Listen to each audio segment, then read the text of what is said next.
Welcome to the May Empties video and welcome to my bedroom. This is the only room in my apartment that I haven't decorated cute yet, so please ignore that. It is my goal this summer to get this room decorated, and maybe I'll film some of it if that's something you would be interested in seeing. But yeah, I do have cute pillows. They're just all being washed right now, so there's nothing on my bed. Alright, so we're slowly but surely getting right back on track with the monthly empties videos. If you're new to my channel, I've been doing these every single month since the beginning of the year. We go through my empties from the previous month, as well as products that I'm decluttering, getting rid of out of my collection. As I use things throughout the month, I'm just like kind of thinking about things and looking through my collection and being like, okay, do I ever use you anymore? Have you gone bad? Stuff like that. So we're also going to talk about products that I'm getting rid of out of my collection. May was honestly kind of lighter on the empties side. June though, since we're already like most of the way through June, I can just tell you June is going to be a killer month for empties. So many good products in that drawer right over there. All right, product numero uno is the Triple Sec 3-in-1 texturizes, amplifies, refreshes. I think it's supposed to be basically a volumizer, texturizing spray, and a dry shampoo all in one. I just think it's a texturizing spray. I would never use this as a dry shampoo, personally. If you were to use this at your roots, it would be a tangly, textured, gritty mess, because this is an intense texturizing spray. I love it so much. It's more intense than the Kristen S texture spray. It really texturizes those ends, poofs everything up. I love it a lot. Would repurchase. All right, the next product is the CoverGirl Lash Blast. Such a classic in the orange tube. Everyone loves this mascara. At least, like, everyone likes this mascara. I have yet to find or hear anybody who doesn't enjoy this mascara. All my friends use it whenever we're like getting ready for weddings and you look around at people's makeup bags.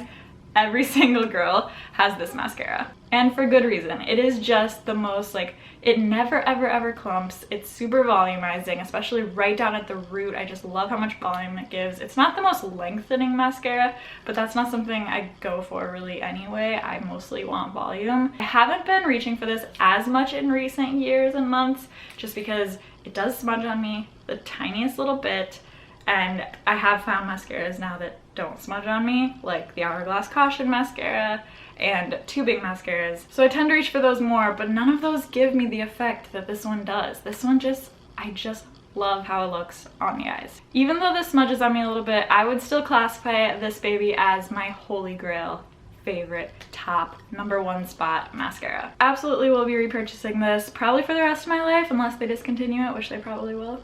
Speaking of holy grail products, this is the Physicians Formula, what are you called? Eye Booster 2-in-1 Lash Boosting Eyeliner Plus Serum.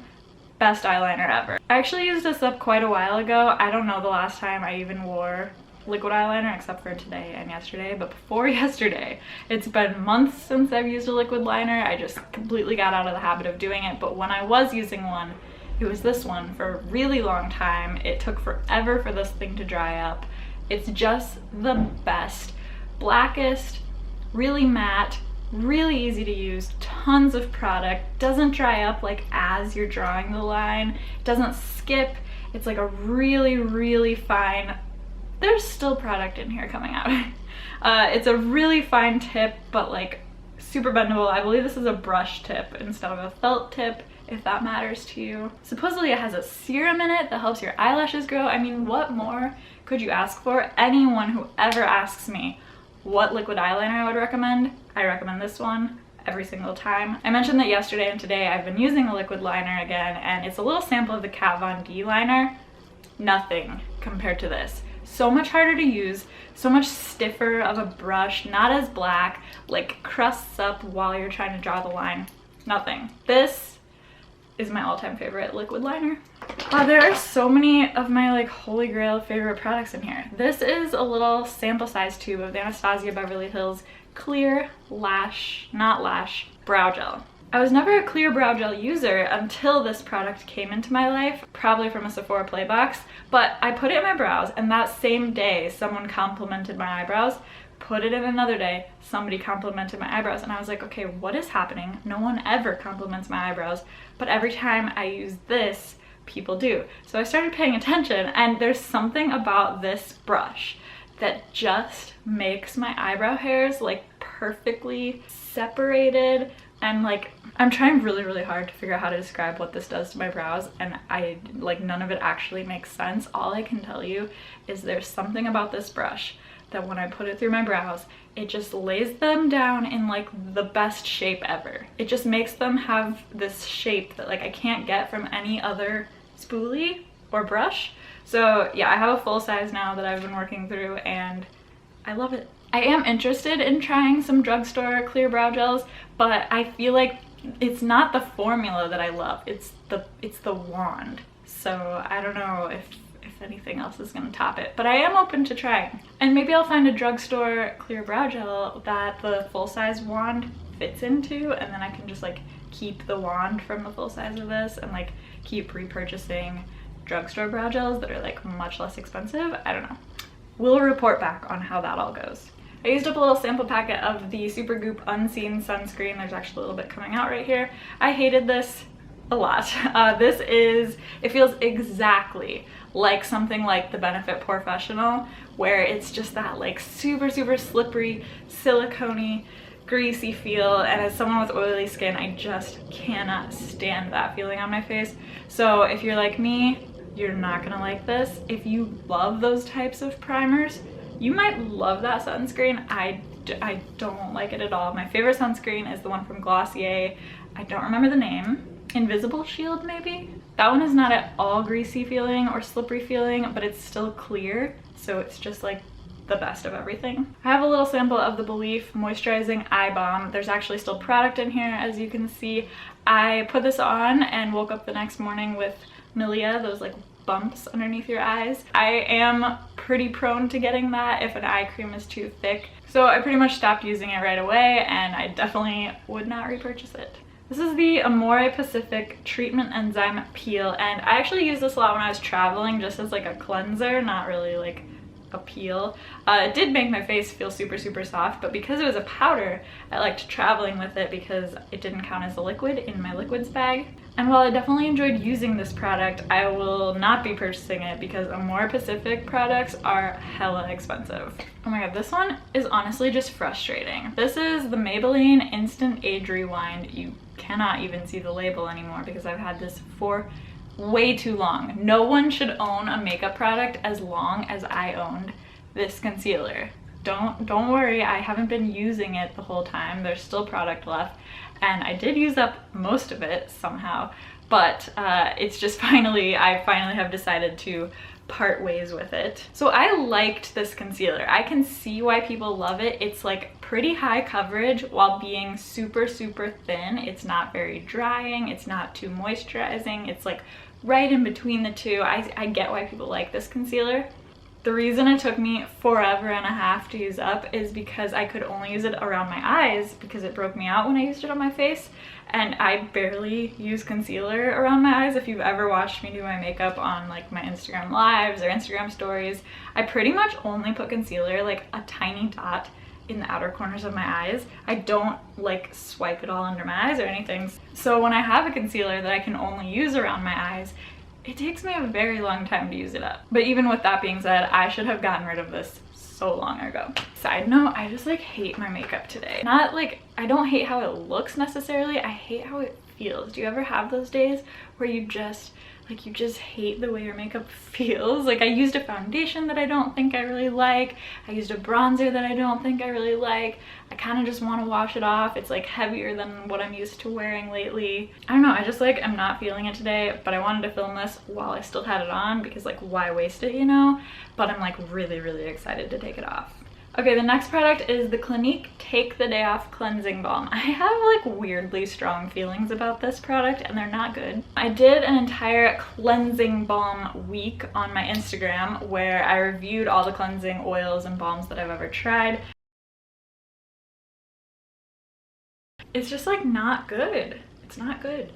I've got an Empty Paula's Choice Resist Weekly Retexturizing Foaming Treatment 4% BHA. This is my absolute favorite way to, first of all, like eliminate blackheads on my nose. I haven't had blackheads on my nose since I started using these BHA products from Paula's Choice. And also the main reason that I initially purchased it was to get rid of like texture that I had on my chin. It wasn't pimples, it was just like texture, just a bunch of little bumps all over my chin, and this completely cleared it up. It also just helps the whole rest of my skin stay clear. This one happened to be a foaming formula. The one I have now is just a serum, but they're like the same product, just in different forms, if that makes sense. So right now I'm using the serum. I don't think I have a preference between the two. They do the same thing. But yeah, highly recommend, absolutely would repurchase. I recommend this to so many people. My skin loves salicylic acid. It just like reacts really, really well to it. Benzoyl peroxide doesn't do much for my skin. Salicylic acid, I can like see a difference. Okie dokie, what's next? You're just gonna stand with your butt facing the camera? Ooh, this is a good one to talk about. This is the name has rubbed off, but this is the IT Cosmetics Bye Bye Redness, which is technically not a foundation. It's technically just like a color corrector. This is almost completely gone. There's a tiny bit dried up in there. I have a new one already going. But this is an amazing product if you have acne. If you can't seem to find anything that will cover the redness of your spots, this, Bye Bye Redness. It used to only come in like 2 shades, and now I think they've expanded to like 5 or 6 shades, which obviously is not great. It's not good at all, but it is better than 2 shades. So this isn't a foundation. It's not, you don't get an ounce of product like you do with a normal foundation. You get a lot less because this is like a very, very, very concentrated, highly pigmented product. So it's more meant to be a spot treatment. I kind of used it all over the face, but just very sparingly. I would like spread it out with my finger and then usually go in with a brush and just kind of blend things out. But the other thing I love so much about this product, aside from the fact that it just covers so well, is that it looks like your skin. Like, it just, you cannot, even if you were within an inch of my face, you wouldn't be able to tell that I'm wearing makeup if you go in with like a light hand. I'm sure if you like caked this on, you'd be able to see it. But when I use a light hand with this, it's the most natural looking product ever with the most coverage ever. It's so crazy. I wish that it came in more shades and with like much larger size. That would be amazing. I would be way more likely to use it on a daily basis if that were the case. And since it's not a foundation, it's not like oil controlling or like pore smoothing or things like that a foundation would be. It's just gonna correct the color on your face. But I just, oh my god, I love it all over the face because it just looks so much like skin. I feel like I'm just repeating myself. But yeah, I definitely will repurchase this. I mean, I already repurchased it. So yeah, I just feel like this is one of those products that I never hear people talk about, and it deserves so much more love. I used up a Jergens Wet Skin Moisturizer, so this is just like a self-tanning, gradual tanner, but it's for wet skin, so you're supposed to use it right after you get out of the shower before you even dry off. I really, really love using lotions while I'm still wet. I just find that it's faster. It's so much faster to apply lotion to wet skin than to dry skin. So here's what I'll say about this product. This introduced me to the idea of applying your lotion to wet skin rather than waiting until you're dry and then putting on your body lotion, and oh my god, game changer. But sometimes I get these in Walmart beauty boxes. I just don't think it's necessary to have a wet skin moisturizer. You can use literally any moisturizer while you're wet, and then it's a wet skin moisturizer, you know what I'm saying? She's just staring at her tennis ball. She's not even playing with it. She's just staring at it. Oh, she touched it. She's thinking about playing with it now.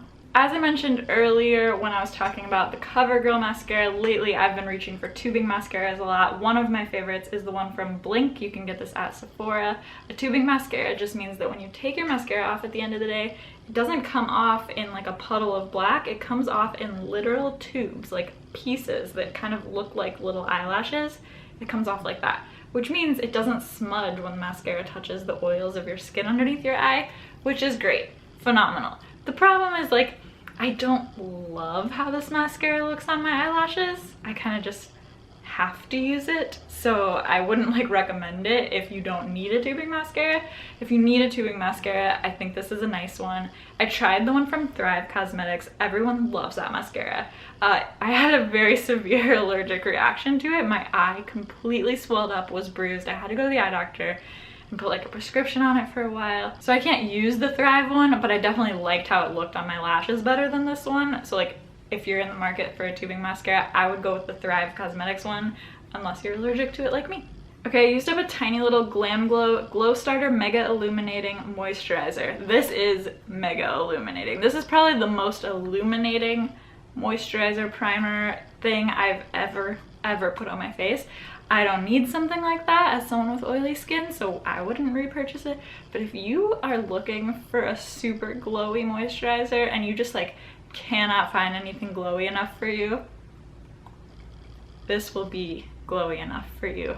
I can almost guarantee it. My guess is that this is going to be too glowy for most people, but if you're just like, nothing has been glowy enough for me, I would recommend looking into that one. Maybe get a sample at Sephora. One thing I hated though was the smell. It's like if you took cookie dough and Play-Doh and put them together. Yeah, yep, it's cookie dough mixed with Play-Doh. It's not amazing. Okay, the last 4 are products I'm getting rid of out of my collection. The first one that has got to go is the ColourPop No Filter Concealer. This oxidizes so much. If I can figure out how to do it, I will insert a photo right here of how much this thing darkens when it dries down. It's like 3 or 4 shades. It's not just like a subtle darkening as it dries down. It's really, really intense. So whenever I would go to use this, within an hour, I'd get in my car, pull down the mirror to, you know, check my face before I go into somewhere, and I'd be horrified at like the dark orange spots all over my face or the darkness around my eyes if I used it under my eyes. The formula is great. It's super creamy. It's got really nice coverage. It sets down nicely, but I can't get over how much it darkens, so I never reach for it. So it's just been sitting in my drawer for probably like a year now. And I think the reason I kept it around so long is because the formula is nice. It's a super, super creamy concealer. I love the little applicator. It's like this paddle wand. I love the packaging. I love the price. I love that it's cruelty free. But if I'm never reaching for it because I hate the way it looks on me because of the color, I need to get rid of it. Oh, I've got low battery, I've gotta hurry. I'm passing on these 2 products from Pixi that were kindly gifted to me from the brand. The first is the Glow Mud Mask, and the second is the Rose Glow Mist. So the Rose Glow Mist has a lot of oils in it, very, very dewy, very hydrating, smells like rose. I have oily skin, I don't need a dewy, hydrating spray that has a lot of oils in it. I hate the smell of rose, so just all around, this is just like not for me, it's not for me. And the Glow Mud Mask just like didn't do anything for my skin. Like when I took it off, I was like, did I do a mask? Because it was just so gentle. Like mud masks usually do a really good job of like extracting things out of your pores, stuff like that. This didn't do any of that. Maybe someone with really sensitive skin would like it. Like if you want to do mud masks, but they're usually too harsh for you, this would probably be a great one, but it's definitely not enough for me. And the very last product that should have been gone out of my collection a long time ago, but it's finally happening, is the Clinique Acne Solutions Foundation. This was probably one of my first high-end foundations that I bought right when I was starting to get into makeup, and my skin was super, super bad. I had acne over my entire face. I really needed something to cover it, but that wasn't just gonna make it even worse. So I found the Clinique Acne Solutions Foundation, and I loved this stuff. The only thing I don't love about it is the shades. The shades in Clinique foundations are so strange. They are so peachy, so orangey. They oxidize a little bit. So it's not something I'm using anymore. I've found other foundations that don't break me out. But at the time, I was in love with this stuff. It did a really good job of covering my acne. It didn't seem to be making it worse. It has salicylic acid in it, which I already mentioned. My skin just really, really reacts to well. So if you are struggling with finding a foundation that doesn't make your acne even worse than it already is, I do recommend this foundation. It's amazing.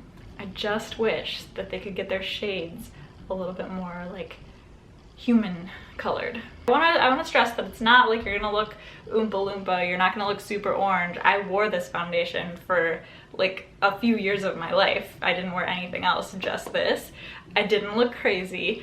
I just, at this point in my life, wouldn't repurchase it because of the color, because I've found others that match me better and that don't break me out. It's super great. One of the best foundations for acne, medium to high coverage. Oh, and I didn't even mention why I'm getting rid of this. I'm getting rid of this because I've just had it for way too long. Like I said, the color isn't perfect, so I like stopped using it a long time ago, and I kept it in my collection, I think just so I could like compare it to other things, but it's so old. This one's kind of hard to get rid of, I'm not gonna lie. There are a lot of like emotional memories attached to this foundation just because that time of my life when my acne got so bad was seriously really hard. It was tough to just like all of a sudden have acne covering every inch of my face. I was so desperate for something to help, and like this was the first product that ever came along that I felt like made me feel better. I just like have a lot of love for this product, and it makes it really hard to get rid of it, and that's why I've kept it around for so long, is just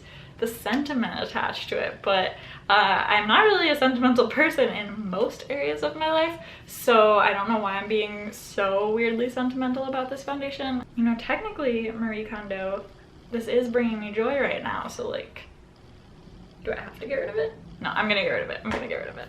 Alright, that is everything. I hope you enjoyed this Empties video. If you haven't seen all the others, I will link them all down below in the description box, and I hope you'll subscribe so you see all the ones for the rest of the year. I'm super excited about June's Empties. I also do a lot of foundation reviews on this channel. I have oily, acne-prone skin. So yeah, subscribe if that sounds interesting to you. As usual, please comment down below if you've tried any of these products, if you agree with me, if you disagree with me. I want to hear. And yeah, give it a thumbs up if you liked it. I'll see you in the next one. Bye.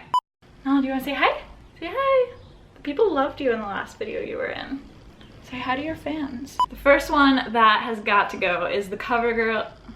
Oh my god. My legs are so sore.